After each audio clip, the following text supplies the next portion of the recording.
சிறுவாபுரி அமர்ந்த சிங்காரமயிலோனே, கருவிலிருந்தே எனைக் காத்த கார்த்திகேயனே, மறுக்காமலே எனக்கு மனை மங்கலம் அருளிடுவாய்.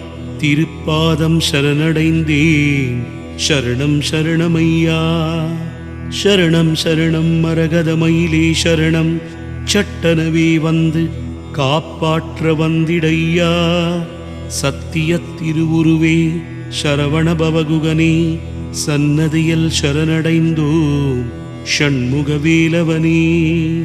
ஓம் என்னும் மந்திரம் பொருளுரைத்த ஓம்கார ஜோதியே, ஒளிவடிவாயானவனே, ஒலிக்கு உயிர் தந்தவனே.